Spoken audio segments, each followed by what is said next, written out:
The handcuffs clicked shut. The old man didn't resist, didn't argue, didn't even look up as the military police pushed him against the wall. To them, he was just another troublemaker who didn't belong on base. But in 60 seconds, when they found what was hidden in his jacket pocket, 3 trained soldiers would realize they had just made the biggest mistake of their careers. Don't forget to subscribe and tell us in the comments which country and city you're watching from today. Now let's see exactly how this story unfolded. November 10th, 2023. Fort Campbell Army Base, Kentucky. 8:45 a.m. The morning mist was still hanging low over the barracks when Sergeant Martinez began his routine security patrol. 28 years old, 5 years of active duty, Martinez had seen his share of suspicious incidents around the base perimeter. His instincts had been sharpened by 3 deployments: Afghanistan twice, Iraq once. Today, those instincts were screaming that something was wrong. An elderly man, perhaps in his mid-70s, was walking slowly along the fence line near Barracks Complex C. Gray hair, weathered face, wearing a simple brown jacket and dark pants. But Martinez noticed details others might miss. The man's posture held traces of military bearing despite his age. His eyes moved with the systematic scanning pattern of someone trained in reconnaissance. And most tellingly, he paused at exactly the points where classified communications equipment would be visible through the fence. Martinez felt adrenaline spike through his system. In today's threat environment, this wasn't paranoia. It was survival. He keyed his radio with the urgency of someone who'd learned that hesitation kills. Command Center, this is Sergeant Martinez conducting Sector 7 patrol. I have visual on an unidentified civilian male, approximately 70 years of age, displaying reconnaissance behavior near Communications Building Alpha. This is not random wandering. Repeat, this appears to be deliberate intelligence gathering, requesting immediate tactical support. The response crackled back within heartbeats. Copy that, Martinez. Specialist Thompson and Private Williams are 90 seconds out. Maintain surveillance distance. Authorization granted for Code 7 detention if subject shows any evasive behavior. Martinez acknowledged and continued observing, his combat experience allowing him to read the subtle signs others might miss. The elderly man's movement pattern wasn't that of a lost tourist or confused visitor. This was methodical, purposeful surveillance. Every pause corresponded to a viewing angle of critical infrastructure. This wasn't coincidence. This was operational planning. Specialist Thompson arrived first, breathing hard from his sprint but immediately alert and focused. Behind him came Private Williams, newer to the unit but carrying himself with the confidence of solid training. Thompson had served 2 combat tours in Syria and had developed the kind of tactical awareness that kept soldiers alive in hostile environments. Williams, despite being junior, had impressed everyone with his attention to detail and unshakable composure under pressure. Situation report, Sergeant, Thompson demanded, automatically scanning the area for additional threats while keeping the subject in his peripheral vision. Martinez pointed toward the elderly man, who had now moved to a position offering perfect visibility of both the communications array and the main vehicle checkpoint. Subject has been conducting systematic surveillance for 12 minutes. Pattern analysis suggests intelligence gathering, not casual observation. Note his positioning. He's documenting our security protocols. Williams checked his equipment and pulled out a tactical notepad. Any attempt at concealment or evasion when he spotted you? Negative. Either he's extremely confident or he wants to be seen. Both possibilities concern me. Thompson nodded grimly. Standard approach then. Fast, professional, overwhelming presence. We control this situation before it controls us."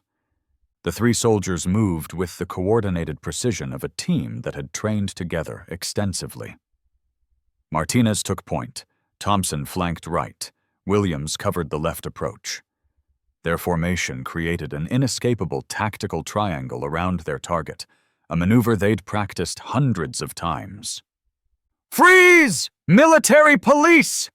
Martinez's command voice cut through the morning air like a blade, carrying the unmistakable authority of someone accustomed to being obeyed instantly. "Hands where I can see them now!" The elderly man turned slowly, and something in his movement made Thompson tense. There was no panic, no surprise, no fear, just calm, practiced compliance. The man raised his hands to shoulder height, palms forward, in perfect military fashion. "I understand you're doing your job," the man said quietly, his voice carrying an unexpected note of authority that made Williams glance sharply at Thompson. "But I think there's been a misunderstanding." "No talking unless instructed," Martinez snapped, but something in the man's demeanor was bothering him. Most civilians either panicked or got indignant when confronted by military police. This man seemed almost familiar with the process. "Sir, do you have identification?" Thompson demanded. But even as he asked, he was studying the man's body language more carefully. The way he stood, the way he held his hands, the way his eyes remained steady and focused despite being surrounded by armed soldiers. This wasn't typical civilian behavior. This was someone with training. The man started to reach toward his jacket, but Martinez's combat reflexes kicked in instantly. "Stop! Do not reach for anything. Step away from the jacket and keep your hands visible." Thompson moved closer, noting that the man had immediately frozen his movement and returned his hand to the raised position without argument or protest. "Sir, we're going to need you to remain completely motionless while we assess this situation." Martinez radioed for guidance, his voice tight with controlled tension. "Command, we have made contact with the subject. Individual is showing unusual familiarity with military procedures, requesting authorization for immediate detention and full security screening." "Authorized, Martinez.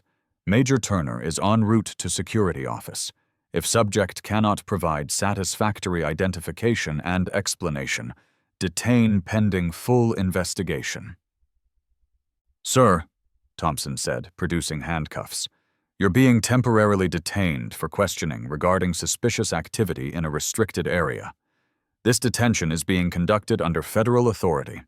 Do you understand?" The man nodded once, crisply. "I understand completely, Specialist. You're following correct protocol." The casual use of Thompson's rank made all three soldiers exchange glances. Civilians didn't typically know military rank structure that precisely. "Turn around. Hands behind your back," Thompson commanded. As the elderly man complied, Williams noticed something that made him step closer. The man's wrists bore faint, old scars, not the kind from accidents, but the distinctive marks left by prolonged restraint or binding.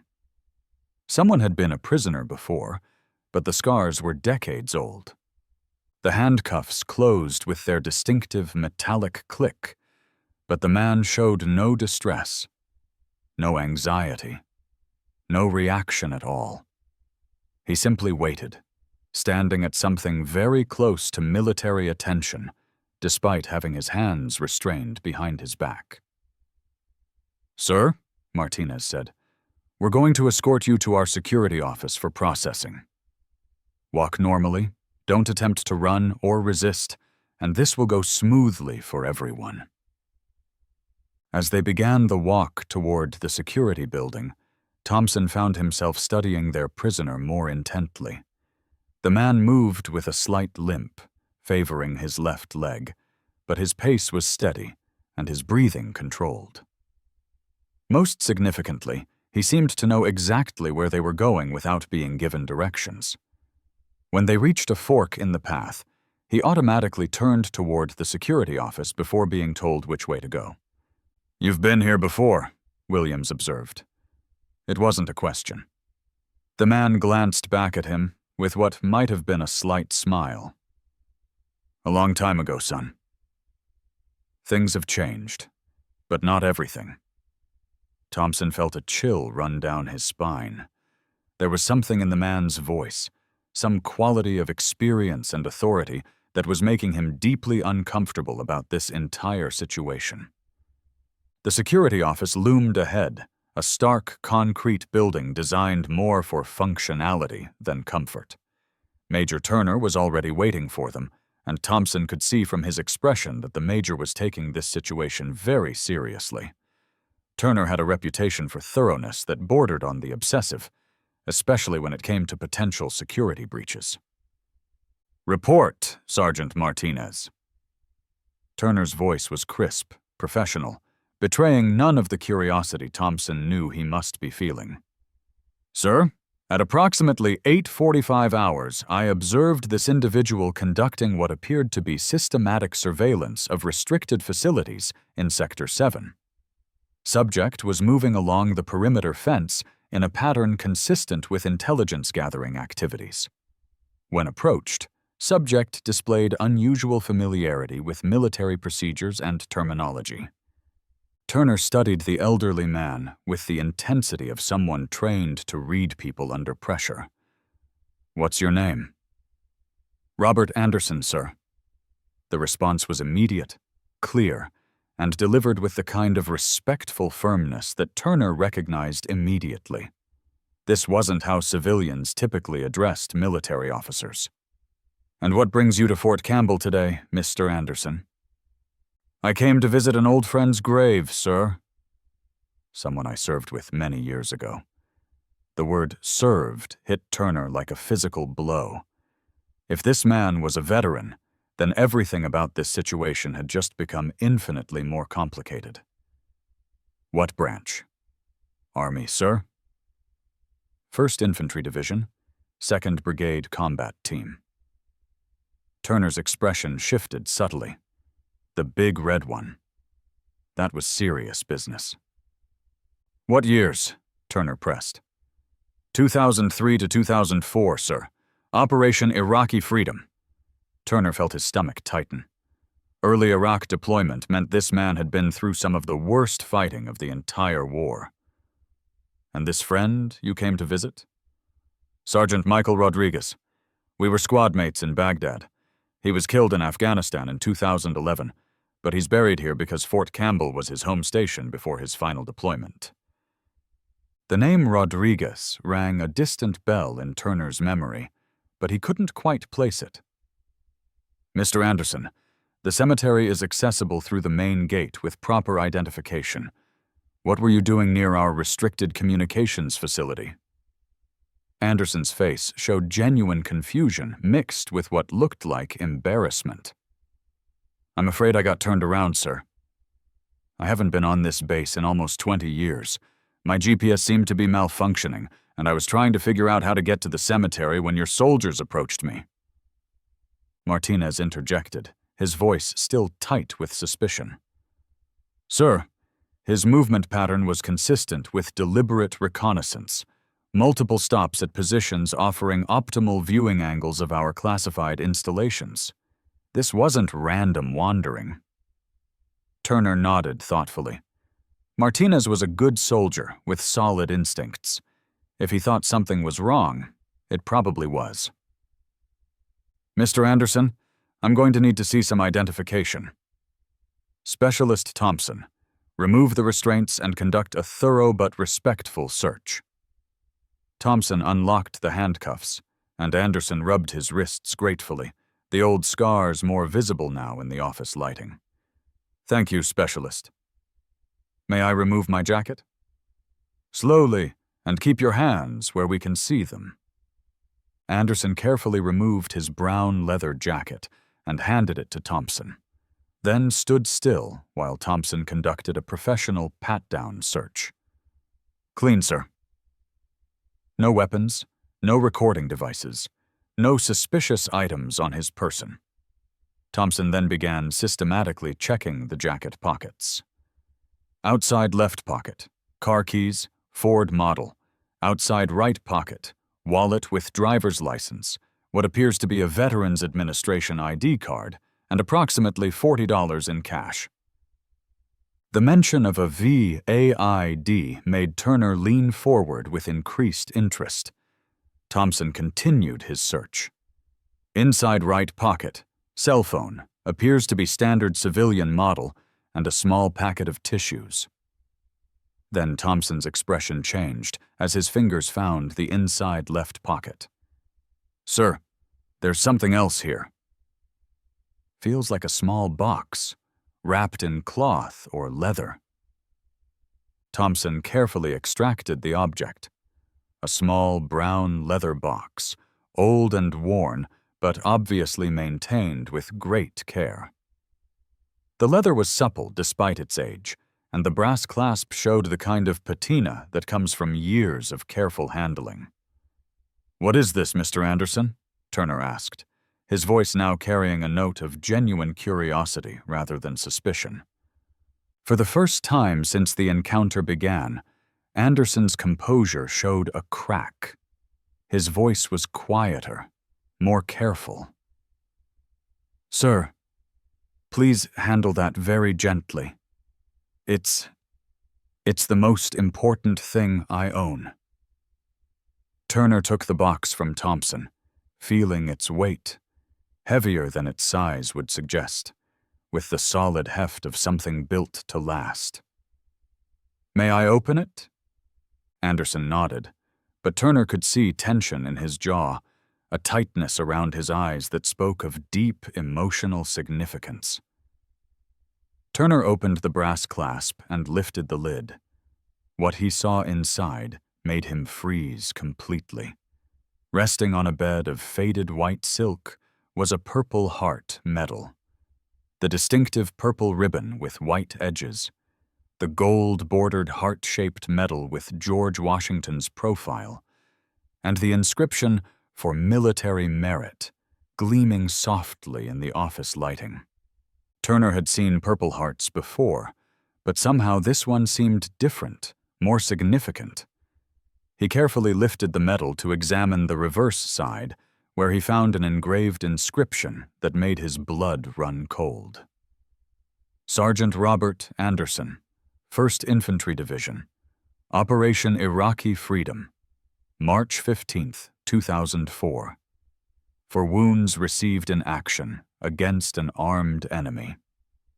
Below that, in smaller text, "Greater love hath no man than this, that a man lay down his life for his friends."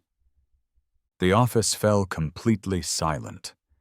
Martinez, Thompson, and Williams all moved closer to see the medal, and when they recognized what it was, all three automatically came to attention. The Purple Heart wasn't just a medal.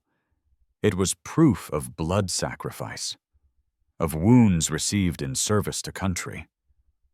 Turner looked at Anderson with entirely new eyes, seeing not a potential security threat but a decorated combat veteran who had literally bled for his country. "Sergeant Anderson," Turner's voice was thick with emotion, "I owe you a profound apology, sir. We all do." Anderson shook his head firmly. "No apology necessary, Major. You saw a potential threat near restricted facilities, and you responded appropriately. That's exactly what good soldiers do. Sergeant Rodriguez would have been proud of your vigilance." Turner carefully placed the Purple Heart back in its box and handed it to Anderson with both hands, the gesture carrying the weight of military tradition and respect. "Sergeant, would you be willing to tell us how you earned this medal?" Anderson was quiet for a long moment, his eyes focused on something far beyond the walls of the office, seeing scenes that existed only in memory. "March 15th, 2004, he began, his voice taking on the flat, controlled tone that combat veterans used when discussing traumatic experiences. "We were conducting what was supposed to be a routine patrol in the Sadr city district of Baghdad. Intelligence had reported possible insurgent activity, but command assessed it as low-level threat. My squad consisted of 8 men under the command of Sergeant Michael Rodriguez. Anderson paused, his hands unconsciously tightening around the Purple Heart box. Rodriguez was everything you'd want in a squad leader. 24 years old, married to his high school sweetheart, had a baby daughter he'd never seen because she was born 2 months after we deployed. He'd been in country for 10 months and was scheduled to rotate home in 6 weeks. We all knew he was counting the days. The ambush was perfectly executed, Anderson continued, his voice growing quieter but more intense. IED explosion to disable our lead vehicle, followed immediately by coordinated small arms fire from 3 positions. Classic insurgent tactics designed to trap us in a kill zone. Our Humvee took the blast directly underneath the engine compartment. The explosion flipped us completely over and threw me clear, but Rodriguez was trapped underneath. Anderson stopped speaking, his breathing becoming slightly irregular. Turner and his men waited in respectful silence, understanding that they were witnessing something sacred, a combat veteran sharing his most painful memory. I took shrapnel in my left leg, pieces of twisted metal from our own vehicle. The pain was indescribable, but I could hear Rodriguez screaming my name, and I could see blood pooling around the overturned Humvee. The enemy fire was intense and accurate. My training told me to find cover, establish a defensive position, and wait for backup. But I knew that if I waited, Rodriguez would bleed to death before help arrived. So I made a decision that should have gotten both of us killed. Anderson looked directly at Turner. I crawled back to that overturned Humvee, used a piece of debris as leverage, and somehow managed to lift that vehicle enough to pull Rodriguez free. Williams couldn't help but ask, "How much did the vehicle weigh?" Anderson's smile was grim. "Upper moored Humvee? About 6,000 pounds. Adrenaline and desperation can make you do impossible things, son. Every movement tore the shrapnel wound in my leg wider, and by the time I got Rodriguez out, I was losing blood almost as fast as he was." "But that was only the beginning," Anderson continued. "We were still under fire, still 6 blocks from the nearest friendly position, and Rodriguez was unconscious from blood loss and trauma. I had 2 choices: stay there and hope backup reached us before we both bled to death, or try to carry him to safety." Thompson asked the question they were all thinking. "You carried him?" Anderson nodded. 3.5 kilometers through hostile territory.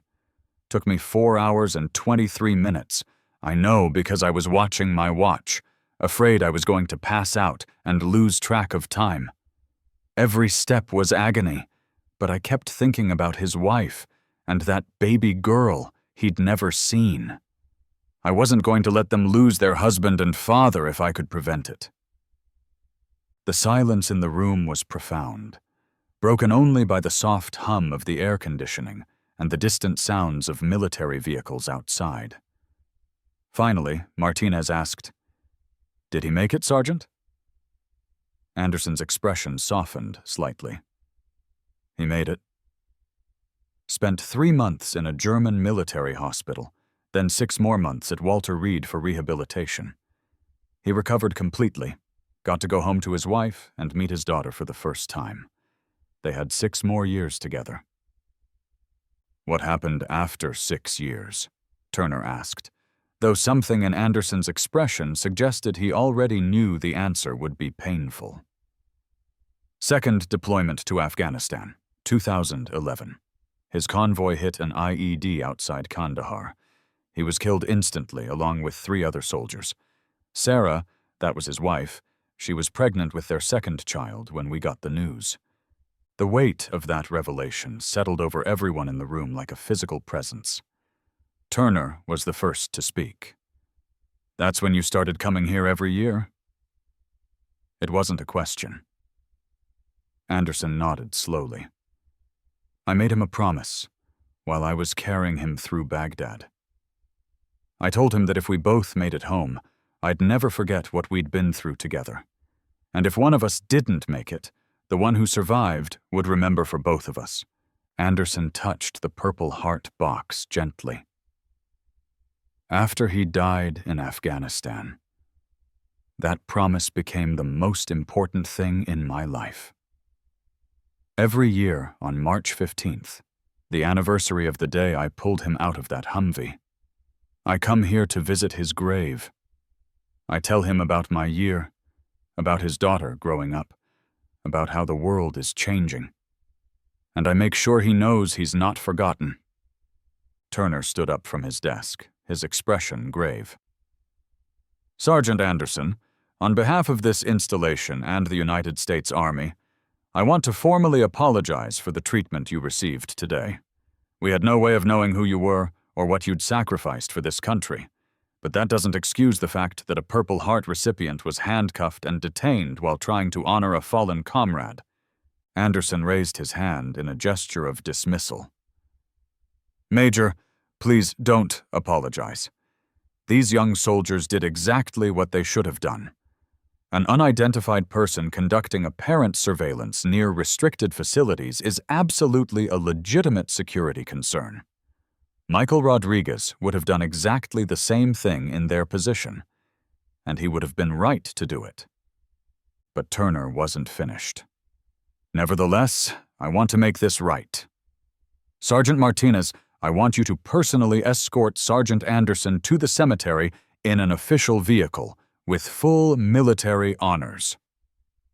Martinez snapped to attention. Yes, sir. Anderson started to protest, but Turner held up his hand. I insist, Sergeant. And furthermore, I want to extend a standing invitation for you to visit this base whenever you wish to honor Sergeant Rodriguez. I'll have a special access authorization prepared so this situation never happens again.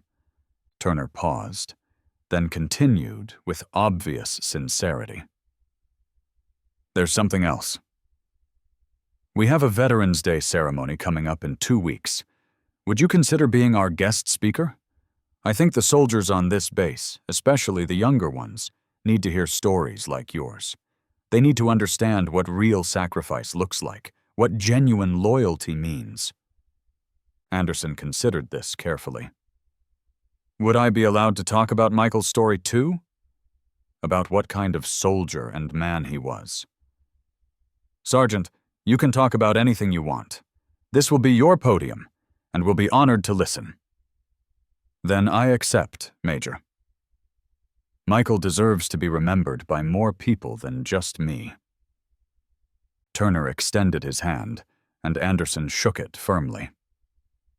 As they did, Turner added, Sergeant Anderson, I want you to know that what you did in Baghdad, carrying a wounded comrade to safety under enemy fire, was a great act of heroism. Fire. That's the kind of heroism that legends are built on. The fact that you've spent the last 12 years quietly honoring his memory shows the kind of character this army needs more of. As they prepared to leave, Thompson approached Anderson hesitantly. Sergeant, may I ask you something? Anderson smiled. Of course, son. When you were carrying Sergeant Rodriguez through Baghdad, with enemy fire all around you, weren't you terrified? Anderson looked at the young soldier with understanding eyes. Terrified? Absolutely. I was more scared than I'd ever been in my life. But you know what, Thompson? Fear doesn't disqualify you from being brave. Fear is what makes bravery possible. If you're not afraid, then what you're doing isn't really courage. It's just recklessness. But how do you push through that fear? Williams asked. Anderson considered the question seriously. You focus on what matters more than your fear. In my case, it was simple. I couldn't live with myself if I let my friend die when I might have been able to save him. The fear was still there, but it became secondary to my responsibility to Rodriguez. Thompson nodded slowly. I don't think I could have done what you did. Anderson put his hand on the young soldier's shoulder. "Son, I hope you never find out what you're capable of. I hope you never face a situation where you have to make choices like that. But if you do, I believe you'll surprise yourself. Most good soldiers do when the moment comes." As they walked toward the vehicle that would take Anderson to the cemetery, he continued the conversation. "Thompson, can I give you some advice that might serve you well?" "Yes, sir, absolutely. Never underestimate the power of keeping promises.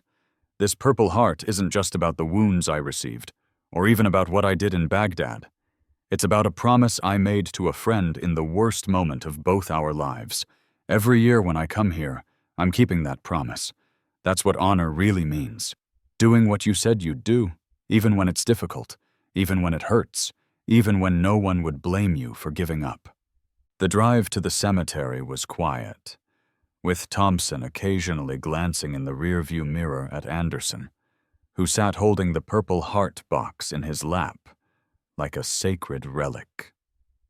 When they arrived at the gates of the military cemetery, Thompson started to get out, but Anderson stopped him. "Give me a few minutes alone with him first. Then, if you'd like, you can join me."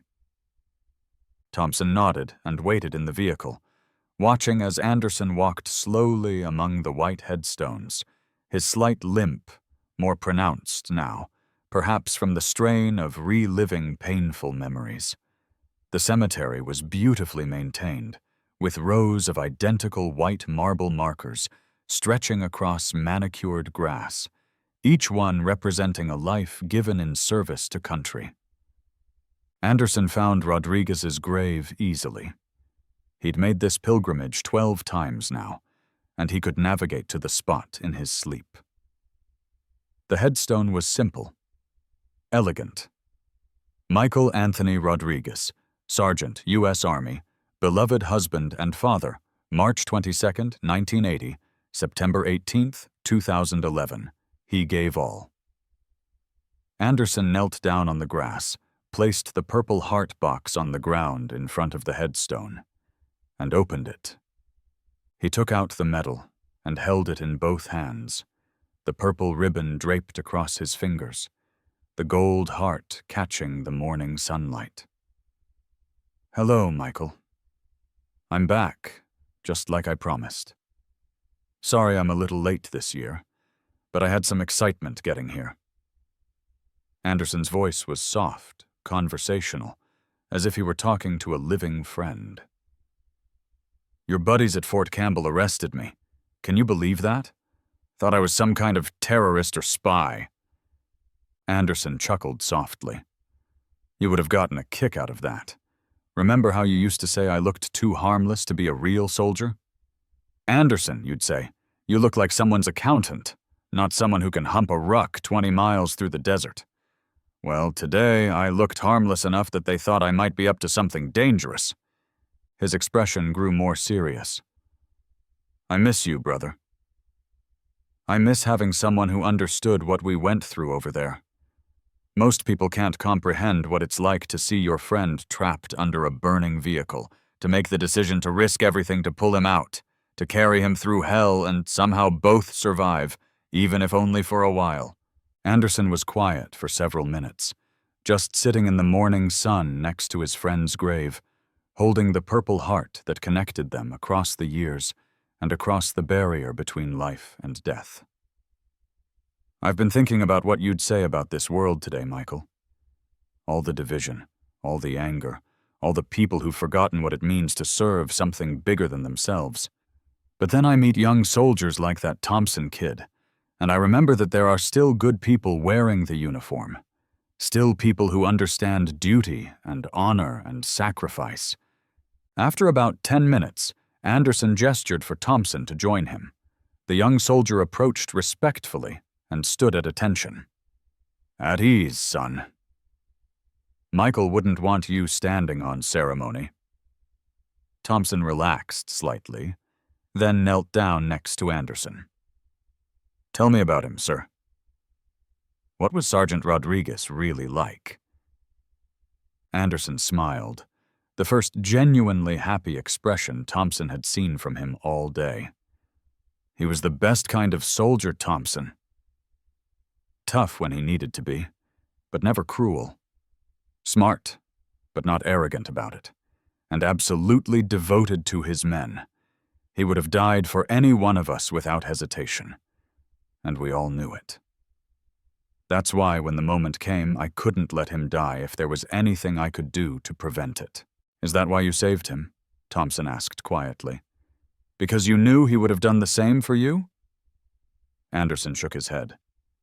No, son. I saved him because it was the right thing to do. Because he was my friend. Because I couldn't live with myself if I didn't try. The fact that he would have done the same for me just makes it more meaningful. But it's not why I did it. Thompson was quiet for a moment, absorbing the lesson. Then he asked, Do you think he knows you keep coming here? Anderson looked at the headstone thoughtfully. I don't know. And honestly, it doesn't matter whether he knows or not. What matters is that I know.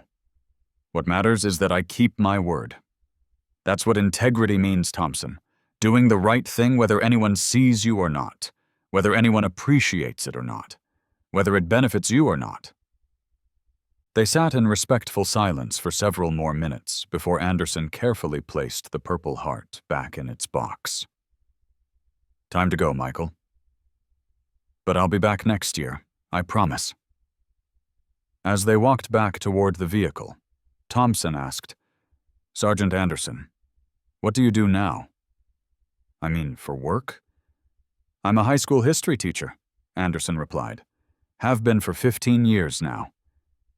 Do you ever tell your students about your military service? Not usually. They don't need to hear war stories from an old man, but I try to teach them about the importance of keeping promises, about standing up for what's right even when it's difficult, about the value of real friendship and loyalty. Thompson considered this. Maybe they'd be inspired by your story. Anderson shrugged. Maybe. But inspiration has to come from within, son. All I can do is try to live in a way that honors the memory of people like Michael Rodriguez. If that inspires someone, good. If not, that's okay too. I'm not doing it for recognition. When they returned to the base, Major Turner was waiting for them with paperwork in hand. How did it go? It was an honor, sir, Thompson replied immediately. Sergeant Anderson shared some stories about Sergeant Rodriguez that I'll never forget. Turner nodded approvingly. Good. That's what today should have been about from the beginning. Turner turned to Anderson. Sergeant, I've already begun the paperwork for your special access authorization. You'll never have to go through what you experienced today again. And I've spoken with the base chaplain about our Veterans Day ceremony. He's very excited about having you speak. Anderson nodded gratefully. I appreciate that, Major. Just remember, this isn't about me. It's about soldiers like Michael Rodriguez who gave everything for their country and their brothers in arms. We understand completely, Sergeant, and we're grateful for the reminder. Turner extended his hand again. Before you go, I want you to know that I've done some research on Sergeant Rodriguez. He was posthumously awarded the Bronze Star for his actions in Afghanistan. He died trying to shield other soldiers from an IED blast. He saved 4 lives by sacrificing his own. Anderson's eyes filled with tears for the first time that day. That sounds like Michael, always putting others first. Turner continued, I thought you should know that his sacrifice didn't end with his death. Those 4 soldiers he saved have gone on to have families, careers, lives that wouldn't have been possible without his heroism. In a very real sense, his legacy continues through them. As Anderson prepared to leave the base, Martinez, Thompson, and Williams all approached him one final time. Martinez spoke for all of them. Sir, we want to apologize again for this morning, but more than that, we want to thank you. What you did in Baghdad, what you've done every year since, that's what real honor looks like. We're better soldiers for having met you. Anderson looked at all 3 young soldiers with paternal pride. "Gentlemen, remember this. The uniform doesn't make you a soldier. Your actions make you a soldier. Your commitment to your duty, your loyalty to your comrades, your willingness to sacrifice for something greater than yourself, that's what makes you soldiers. Today, all 3 of you proved you are worthy of wearing that uniform." As Anderson drove away from Fort Campbell, he looked in his rearview mirror at the base entrance, where Martinez, Thompson, and Williams stood at attention, saluting. He had come to honor the memory of a fallen friend, and somehow ended up teaching a new generation of soldiers about honor, duty, and the meaning of keeping promises. 2 weeks later, Sergeant Robert Anderson returned to Fort Campbell as the guest speaker for the Veterans Day ceremony. He spoke to an audience of over 500 soldiers, family members, and veterans about friendship, sacrifice, and the true meaning of military service. But most of all, he spoke about Sergeant Michael Rodriguez, ensuring that a fallen hero's story would live on in the hearts and minds of those who continue to serve. The speech was recorded and became one of the most shared military videos of the year, not because it was dramatic or spectacular, but because it was real. Anderson spoke about the quiet heroism of keeping promises, about honoring the dead by living lives worthy of their sacrifice, about the bonds between soldiers that transcend death itself. What does this story teach us? That heroism isn't always about dramatic moments or spectacular actions.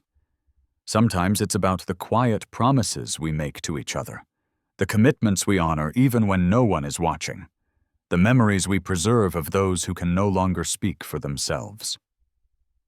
Sergeant Robert Anderson earned his Purple Heart in Baghdad, but he proved his character every year thereafter by keeping faith with a fallen friend. True honor isn't about recognition or awards or public acclaim. True honor is about doing the right thing because it's right, about keeping your word even when it costs you something, about remembering those who can't remember themselves. In a world that often seems to have forgotten what real loyalty looks like, stories like this remind us that there are still people among us who understand what it means to be truly honorable. Have you ever made a promise that changed your life? Have you ever met someone whose quiet dedication inspired you to be better than you thought you could be? Tell us your stories in the comments below. And if you believe that stories like this deserve to be remembered and shared, please subscribe to our channel. Real heroes deserve to be honored, and their stories deserve to be told.